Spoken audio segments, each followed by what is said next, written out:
Alors je vous préviens, cette vidéo elle va pas plaire, mais je m'en bats les couilles.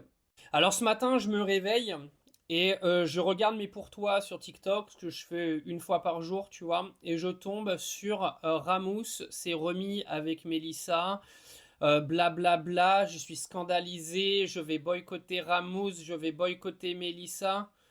Qu'est-ce qui va pas chez vous? Non, je me pose une sacrée question quand même, parce que je tiens quand même à rappeler à beaucoup d'entre vous quand même qui êtes sur cette plateforme et qui commentaient la vie de Ramous, de Mélissa, etc., qu'il y a quand même eu une personne décédée dans cette affaire qui s'appelle Mehdi, paix à son âme. Condoléances à toute sa famille, s'il faut quand même le rappeler, parce que j'ai l'impression que TikTok est devenu une émission de télé-réalité, que cette histoire, c'est un drame en fait, c'est pas un jeu, d'accord? C'est-à-dire qu'il y a un créateur de contenu qui a mis fin à ses jours, il y a toute une famille qui derrière doit vivre avec ça, et toute la journée sur TikTok, tout le monde en parle, soit pour gagner des abonnés, soit pour faire du pognon, faire des vues. Moi là, ça commence, moi ça me perturbe. Honnêtement, j'ai ouvert mon TikTok ce matin. Je me suis dit, mais qu'est-ce qui se passe sur cette plateforme? D'accord? C'est-à-dire que vous avez des gens qui passent leur journée à parler de la vie de Ramous, à parler de la vie de Mélissa. Eh mais les gars, ça vous regarde pas ce qu'ils font de leur vie en fait. Là, alors, je sais pas, j'ai pas suivi le dernier chapitre. Mélissa est retournée avec Ramous. Apparemment, ça va scandaliser l'intégralité de la plateforme. Vous avez pas une vie à vivre? Je sais pas. Non, je me pose la question quand même parce que je me dis que quand vous êtes autant intéressé par la vie privée en fait de gens qui font des vidéos sur un réseau, je me pose sacrément la question sur ce que vous faites de vos vies quand même. Parce que, excusez-moi, mais dans tous les cas de figure, c'est pas vous hein, qui vivez le deuil, hein, d'accord?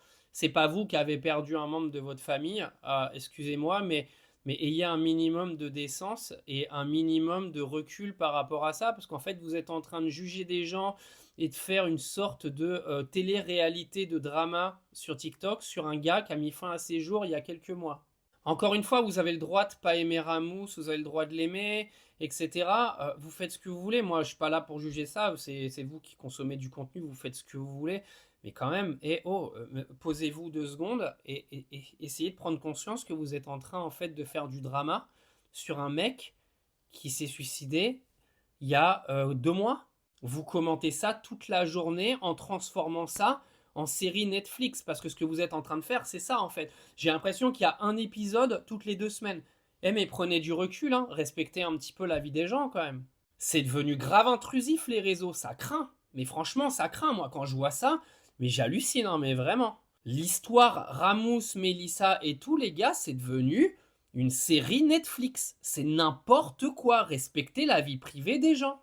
Je sais pas, t'as pas des enfants à aller éduquer, t'as pas ton cul à aller torcher, t'as pas un travail, t'as pas un avenir à construire. Enfin, je sais pas, t'as que ça à foutre toute la journée que de parler de la vie de Ramous et de Mélissa. Franchement.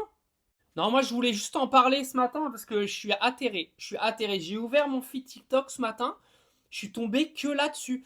Mais putain, mais ils font ce qu'ils veulent. Si Mélissa a envie de retourner avec Ramous, ou Ramous il veut retourner avec Mélissa, ou alors ils veulent vivre au Pérou sur une île, ils font ce qu'ils veulent. Ils n'ont pas besoin de toi pour commenter leur vie toutes les 3 secondes.